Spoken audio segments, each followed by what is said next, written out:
Welcome to the Run Radio podcast. My name's Trina Wilcox. My guest, Ashley Friend with For the Love of K9s. Welcome. Hello, welcome. Thank you. I hate to wake him up, but my little co-host is my little K9 Desi is in my lap. So definitely a fan of dogs. And anytime it's about taking care of or rescuing pets, I'm interested. So please tell me how this organization got started. We are For the Love of K9s. We were started by our director, Sherry, many moons ago. I could not tell you the exact timeline. And she saw that there was a need for the local animal controls, that once dogs were not claimed, they had nowhere to go but decisions that were not wanting to be made. So she decided that she would start pulling from these local animal controls and giving them a home, a stopping point on their journey to forever. And so we pull from the Nixa Animal Control mainly, sometimes from Ozark, sometimes from some of the smaller areas that don't have any resources, but primarily Nixa and Ozark. And then if we have openings, we take owner surrenders, but that's really just based on foster homes. If we have a foster home available, we do not have a shelter or any kind of facility.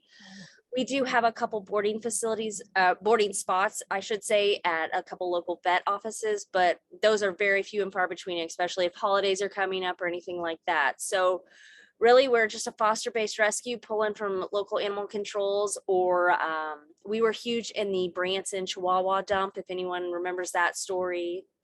But if we have foster homes available, we try to help anybody we can. So how does this work then? Those cities, they usually find a stray or a dog that's been abandoned. They pick it up and then they call you? Yeah, so the animal control officer in the state of Missouri, the dog has to be in the animal control. I believe it's 5 days. That includes a Saturday. Once that 5 days, it's 5 or 7 days. I'm sorry, I can't remember. But whatever that time is, once it's up, those dogs either have to be surrendered to a rescue, have somebody adopt them. Some of the local animal controls have adoptions available through them directly, so they put the dogs up for adoption. But once that time's up, and if spaces are getting full, they have to make hard decisions on what happens with that dog next. And unfortunately, those decisions sometimes result in situations we don't like to see. My number one thought, of course, around here is the Humane Society. Do they start reaching out to anyone first that will, and then just go down a list? Or how does that really actually work? With the dogs that they have in their care? Yeah. So, we have a relationship with the Nixa Animal Control. It's great. The Nixa Police Force is great for us to work with. And I'm pretty sure, are the only rescue that pulls from the Nixa Police Department. I know that Springfield Police Department and their animal control has a totally different rescue that they work with that pulls from them.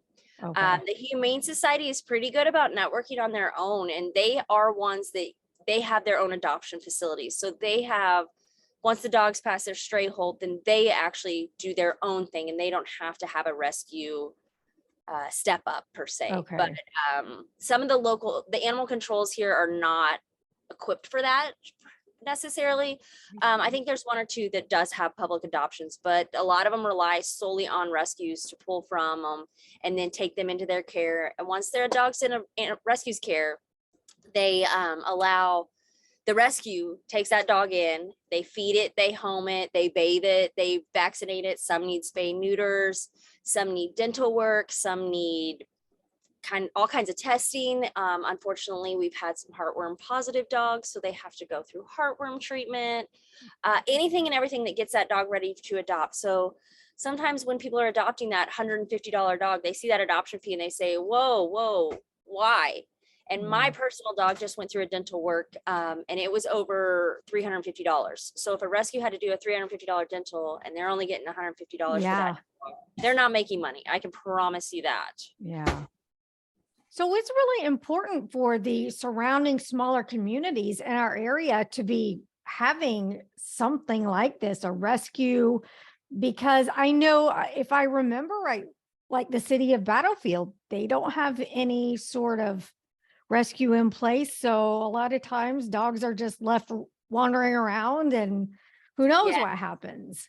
Yes, and some do not have an animal control at all. So if those dogs are found, then I'm not entirely sure what happens with those dogs, but I know that there are police officers that have to respond. Like I live in the city of Nixa, and unfortunately when the animal control officer's off duty, an officer has to come get the dog, and they take it to this facility until the next morning when the animal control officer can check the dog in and do all the things. But I've been to the animal control facility in Nixa exactly, and I mean, it's runs, and Josh does an amazing job with the dogs, and he is a fantastic animal control officer. But it is what it is, and sometimes it's hard. It's a hard job, and it's hard to be on the rescue side. That if you can't get foster homes, you can't take dogs, because we physically have nowhere to place a dog. Is there a certain percentage that do get put back with their owner? Are they usually lost, or are these usually abandoned dogs? I don't know the exact percentage, but I do know of a lot of dogs that, like, I found 2 dogs at Nixa that I knew in the city limits, you have to go to animal control. You have to, you have to go through the steps, and those dogs have been found 4 or 5 times. And I know animal control has taken them 2 times, but after a certain amount of time, some owners just don't want to mess with it anymore, and they don't want the citations, and they just, okay, fine, take the dogs. Oh. Or sometimes they are legit strays, or they've roamed in from other areas. I know there's several breeds that like to roam and they find themselves miles from home. And unfortunately, I don't have an exact number on that, but there are a lot of dogs that come in, and I'd say there's probably maybe 50-50 reunions. And then the others, they're lost, or like I said, the owners might surrender them to the city just to be done with the hassle and headache, because there's breeds, like I said, that roam. There's breeds that like to climb fences, dig out, and some owners are not equipped for that. Well, let's talk about some of the things that you are doing for the community, and then we'll talk about the ways the community can help you. So what are some things that you have going on, or just what's a typical need that you guys have and provide? So some of the events we have, I can tell you, oh man, it's the 3rd and 4th Saturday of every month. One of them is a nail trim. One of them is a adoption event. Okay. The nail trims are at Pet Wants on Battlefield, and they're $10. You can bring as many dogs as you want. All of the proceeds go to the rescue. We have a volunteer. So we have volunteer groomers that come in. They do the nail trims. They see the dogs. We've seen, and sometimes we have donations above and beyond the $10, but it's all to go to the rescue. Pet Wants opens their store to us, and we get to use that storefront. It's an amazing experience just to have that ability for the community that maybe they can't get into their vet's office for a nail trim, or they don't want to do a nail trim, because I am one of those people that I do not want to trim my dog's nails. So it's great. It's a great way to get into Pet Wants and see if you've never been in there. They're a local business that has amazing food and toys and just different things that you've never seen before sometimes. And then our adoption events are at All About Dogs and Cats and dogs, on South Campbell. Yes. They're fantastic. They open up their sidewalk to us. If it's rainy, we get to use the inside. If you've never been in there, they're amazing. They have tons of food options, tons of toys. They have a bathhouse. So if you want to get your dogs, meet a dog, bring your dog in, you can get them bathed. It is a self-service bath wash, but they are fantastic to work with. They help us in so many ways. And those are 2 reoccurring every single month, unless it falls on a holiday. You can find us at one of those 2 places.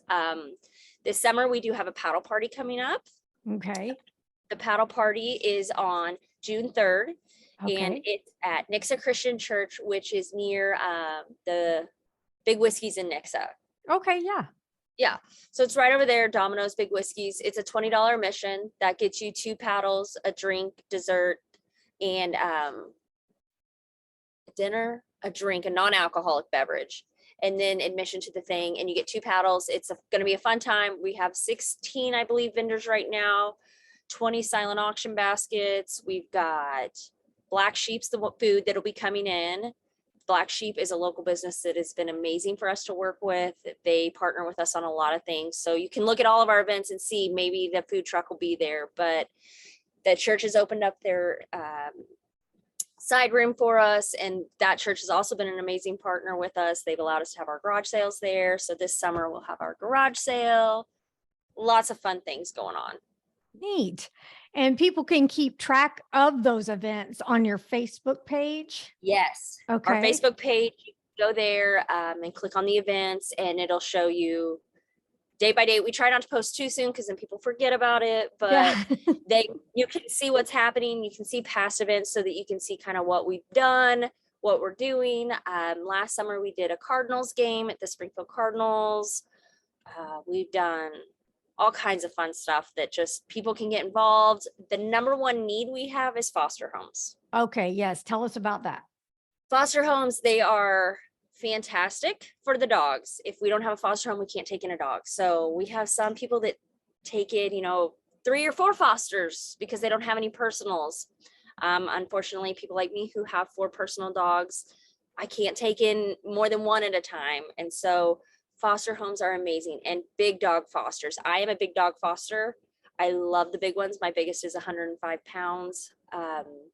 Yeah, he's a big boy. I'd show it to you, but he's outside the yard. But that's what we need. We need foster homes of any size. But if you can open your home to a big dog foster, it is really life-changing. And a lot of people are leery. They don't want to get attached. They don't want to get upset when the dog leaves. They don't want to do that. But I can promise you, I have fostered puppies. I've fostered breeder releases, which is another thing we take in is breeder releases. I forgot to mention that. It is upsetting, but when you get those updates of that dog flourishing in their new home, it makes it all worth it. I have been in contact with so many of my adopters, and I had a pair of puppy sisters that they got adopted in the same home, and to see them now, it's been 4 years, and they're flourishing, love their life. And I cried when they left, and I cried when my breeder release left, and I cried when my animal control dog left, and I've cried when they all leave. But then I get those updates and it makes it worth it. And it reminds me that I can do this again, because without me, those dogs would not have even had a forever. No kidding. Talk a little bit about breeder releases, and maybe someone can connect with you that way. Yeah, so breeder releases are a fantastic way. I know a lot of people can want a specific breed, and in the rescue world, it's hard not to find that breed mixed with something else or whatnot. We take in breeder releases. We take in a lot of Chihuahuas, some Frenchies. We've had boxers. We've had Goldens. We've had Doodles.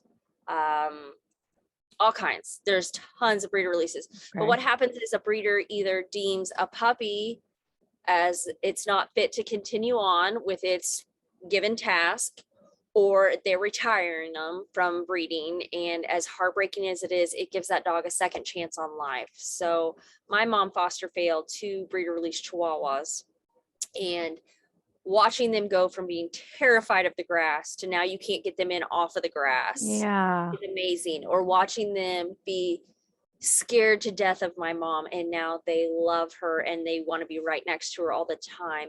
So it's a great way. And they come in, her 2 Chihuahuas, unfortunately, when Sherry brought them in, they had to have a lot of dental work. They don't have any teeth. Nikki, the female, has done, I don't know how many litters.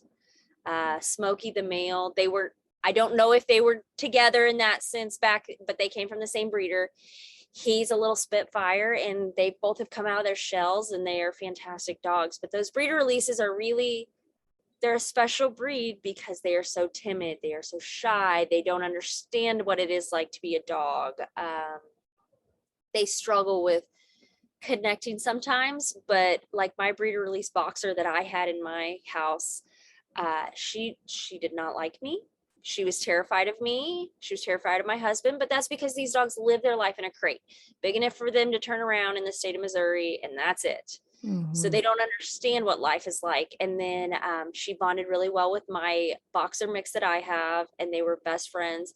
And her mom that ended up adopting her would send me updates. I believe she since has passed, but would send me updates, and she bonded so well with them, would climb up on their laps, would take naps with them. And because I took her in our home, and we took a chance on her, she was able to see what it's like to be a dog and not to just be a money-making machine for someone else. Yeah. Now that's some breeders. There are responsible There are some breeders. There are very great ones. yes. Yes. Those are very great breeders. They're out there, they're ethical, they do what's right, but unfortunately they get a really bad rep because of the guys that Yeah. the ones that we get from. And it's just the nature of the beast. I mean, there's lawn care companies out there that are not reputable. I mean, it's just, Right. and they give a Yes. bad rep for everybody, or mechanics Yeah. or whatever. So it's just the nature of the beast of having your own business. I am a business owner myself, so I understand. Yes. But the breeder releases, and they're fantastic because once they love you, they are attached to you. Once Oh, they realize that you're going to give them a forever. And sometimes we get, like I said, puppies, adults, teenage dogs, yes. all kinds of breeder releases. There's all kinds of animal control releases. I mean, we've gotten purebred dogs from the animal control before that just, I don't know if the owners just gave up or what, but because that's sometimes the rescue gets a bad rep that they don't want. Like one of my rescues is a Beagle Blue Heeler Pyrenees mix. People don't want to take a chance on that. When he was a puppy, we had no idea he'd be 105 pounds today, but you take a chance and you get to know him. But Yeah. those breeder releases are a special thing. And I know several people that have adopted them and they just love those guys as much as they can. Now, what's the application process like for someone that wants to foster? So fostering, really, you fill out the application. We vet them. We check and make sure Good. all the dogs in their home are up to date, spayed, neutered. We don't need any accidental litters in the home. They make sure that everything's kosher, that we've got, it's very easy. Like they'll check your fencing, make sure you have a fence, make sure some things like that. And then once that happens, you say, I'll take any dog, or I'll take only up to 25 pounds, or I'll take whatever. Yeah. And then literally you just provide a roof over their head. The rescue provides vetting, they provide food, they provide, if you need chew toys, if we've got them donated, we give those to them. Anything it takes, all you have to do is show that dog love and get it on the road to finding a forever home. When you foster also, a lot of our fosters do their own adoptions. They find the parents, they do the vetting of the new parents, they do all the things. When I first fostered, I refused to do that. So our director stepped in and she did all the vetting of the new parents. But it's super easy. And if you're a dog person or think you want to be a dog person, it's a great way to test the waters. Yeah. Great way to open your home and just provide love to these dogs. It's really the best. Sounds great. Is there anything else you want to share or anything else that the community can do to help? The community can help us by really fostering. Number one request, Okay. fostering. We cannot emphasize that enough, that if we do not have homes, we cannot take dogs. And we have people get mad at us all the time that they want to surrender their dog and we can't, we Yeah. physically cannot do it. Another option is if you just want to volunteer, maybe you can't foster, but you can walk a dog that's in boarding if we have a dog in boarding, or you can come to an event and just be a social person that wants to talk to people about dogs. We need all the help we can get. Or nail trim events, if you want to come in and be one of the assistants that helps the groomer, or maybe you can help with paperwork at the events. We have people that can't foster, but they do social media stuff. They do graphics. We have people that go up to Kansas City and get food donations. And then we have volunteers come in and help unload food by hand. Or you have a business. Maybe you have a business that wants to partner with us. We have a lot of small business owners that partner with us on things, and they come in and they host events, or they do fundraising, or anything and everything, anything you can imagine. You approach us with what your idea is and we will take it and we will run with it. So Sounds great. number one, fostering. Number two, just volunteers. Okay. Now, another question on fostering, you said just put a roof over their head. Like, are vet fees and all of that covered by other Yes. people and not the foster parent? That's correct. So the rescue will schedule if the dog needs a spay and neuter, a dental, just a general check, whatever the vet deems it needs. That is 100% on the rescue's dime. And like I said, it can get really expensive really fast. Yeah. But some of these dogs, I know there's one in our care right now that needs medication every day, and the medication is like, I can't remember. It's really expensive. And Yeah. that's the reason he's still in our care is because Okay. it's expensive. But the rescue pays 100% of that. That is not on Okay. the foster parent to pay for. I know I had a dog that was on special dog food and it was really expensive. So I chose to make that a donation to the rescue. Oh, okay. I just bought the food and took care of it. But so some people do that, but that's on their own choices. No, the rescue does not require the foster parents to pay for anything. All right. I love it. Lots of things, lots of ways to get involved. I love the nail trimming event. I might be seeing you at one of those. And don't forget the paddle party, June 3rd, right? Yes, June 3rd. And that is going to be doors open at 4:30. And then we will have the food truck there. We'll have the vendors you can shop with, the silent auction baskets you can shop and look at. And then the event will start from there. Sounds great. Thank you so much. Ashley Friend with For the Love of Canines. Thank you.